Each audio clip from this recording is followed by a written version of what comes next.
सो ये गाइस कैसे सब लोग थे यार। आज हम बात करने वाले हैं एंटिटी 303 के बारे में। वही बंदा जो सफ़ेद साड़ी में आता है और दूसरों के वर्ल्ड तबाह करके चला जाता है। तो ये बात है लाखों साल पहले की, जब माइनक्राफ्ट की दुनिया बन रही थी और जब माइनक्राफ्ट के अंदर पूरा नॉच का साया था। नॉच भैया, नॉच और गॉड भाई, क्या कर सकते हैं अब। तो नॉच ने बहुत सारे एम्प्लॉय रखे थे, जिनमें से एक एम्प्लॉय का नाम था 303। अब वो जो 303 था, उससे एक बहुत छोटी सी गलती हुई थी।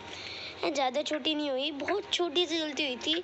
उसने एक ऐसा वायरस माइनक्राफ्ट की दुनिया में दे दिया था, जिससे कि सारे के सारे वायरसेस हैक हो चुके थे और उन वायरस का नाम पड़ा एंटिटी। और जो भी एंटिटी लाइक हीरोब्राइन, नल, ये सब लोग आज़ाद हो चुके थे। एक टाइप से इमोर्टल बन चुके थे। अब उनको कोई ख़त्म नहीं कर सकता था।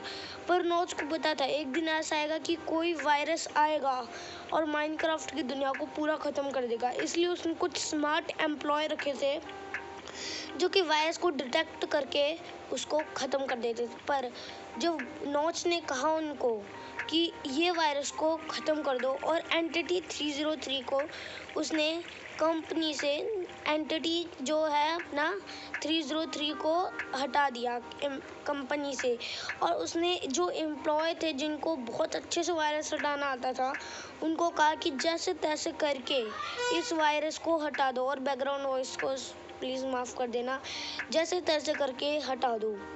तो वो एम्प्लॉय काम पर लग गए और उनको पूरे 2 साल लगे वो सारे काम छोड़ के बस वही चीज़ करते गए। पर वो वायरस नहीं हटा। वो वायरस बहुत बड़ा था और बहुत छोटी सी गलती हुई थी भैया 303 से।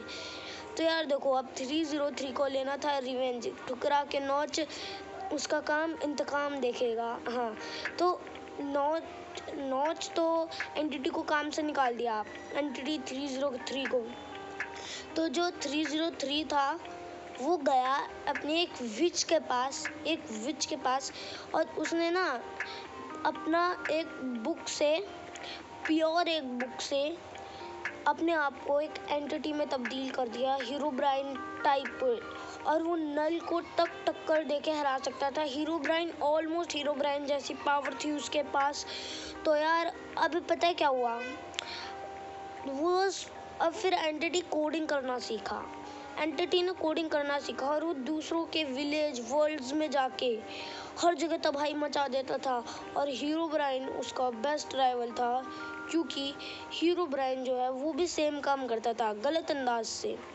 दोनों का अंदाज अलग था। पर हीरोब्राइन जो है एंटिटी को दम लगा के ख़त्म करना चाहता था, ताकि माइनक्राफ्ट की दुनिया में बस उसका खौफ चले। और नल भी हो चुका था हीरोब्राइन के कब्जे में। तो एंटिटी को क्या करना था, हीरोब्राइन को ख़त्म करना था। दोनों का गोल था ख़त्म कर देना एक दूसरे को। तो भाई ख़त्म करना था यार, खा जाते है ना भाई। हाँ, गलत टॉपिक्स पे मत जाओ भाई। हाँ, तो हीरोब्राइन क्या करता है, वो जाता है एक नल के पास जाके, वो दोनों विच के पास जाते हैं और वो कहता है एंटिटी को ख़त्म करने के लिए हमें एक ऐसी चीज़ चाहिए जिससे कि एंटिटी ख़त्म हो जाए। फिर विच बोलती है उसको कुछ अलग अलग के इंग्रेडिएंट्स चाहिए जो कि अलग अलग डायमेंशन से आते हैं। एक उसमें सा था डार्क डायमेंशन, जिसमें एंटिटी ने कोडिंग वगैरह सीख के दूसरी विच से बात करके वो पूरा एंटिटी बना था। और डार्क डायमेंशन था अपने दोस्त कब से हो गया वो एंटिटी 303 के काबू में। तो एंटिटी 303 जो है डार्क डायमेंशन पे राज करता था पूरी तरीके से। और उसने उधर के बंदों को पाठ सिखा दिया था, जैसे हमारे पाठ नहीं आते वैसे पाठ सिखा ही दिया था कि मैं सबसे बड़ा हूँ, मुझसे बड़ा कोई नहीं है। हीरोब्राइन लल्लू है, उसने ये सिखाया था अपने डार्क डायमेंशन में। पर एक्चुअली में हीरोब्राइन उसको चाहे तो मार सकता था।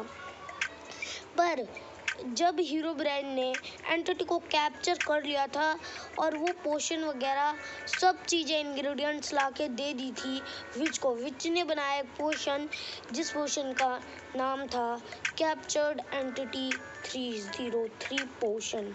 अब वो उस पोशन जैसी एंटिटी पे डालता है एंटिटी कैप्चर हो जाता है, पर एंटिटी कैप्चर हुआ था ना कि मरा था। तो यार हीरो ब्राइन को बहुत बुरा लगता है कि उसने किसी एंटिटी को ऐसे कैप्चर कर रखा है, वो भी एक एंटिटी है और एंटिटी 303 ने ही उसको बनाया है। तो वो एंटिटी 303 को खुला छोड़ देता है, पर एंटिटी को पता चल जाता है कि ऐसे काम नहीं चलेगा, उसको हीरो ब्राइन को ख़त्म करना है। पर अगर उसने अभी किया तो हीरो ब्राइन उसको मार देगा।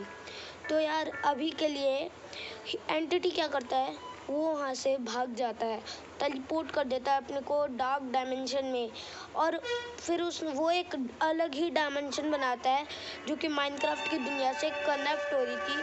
और उस दुनिया का नाम था सिंपली, उस दुनिया का नाम था क्या था, उस दुनिया को अभी के लिए हम बोलते हैं dark Himland. Yes, dark Himland से वो कनेक्ट करने वाला था, पर डार्क हिमलैंड जो है उससे वो कनेक्ट नहीं हो सकता था क्योंकि वो हीरो ब्राइन के चपेटे में था।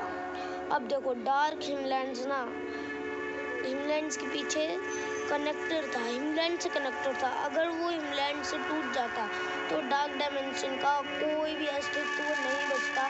इसलिए एंटिटी सोचता है मैं बाद में कर लूँगा उसको कनेक्ट, पहले तो उसको धूम दबा के भागना था। फिर अभी के लिए इस वीडियो में इतना ही। मैं तुम्हें इसके वीडियो नेक्स्ट पार्ट में बताऊंगा। जब तक के लिए लाइक सब्सक्राइब एंड शेयर और कमेंट डाउन कर देना कि तुम्हें इसका क्या सेकंड पार्ट चाहिए। सो अभी के लिए बाय बाय।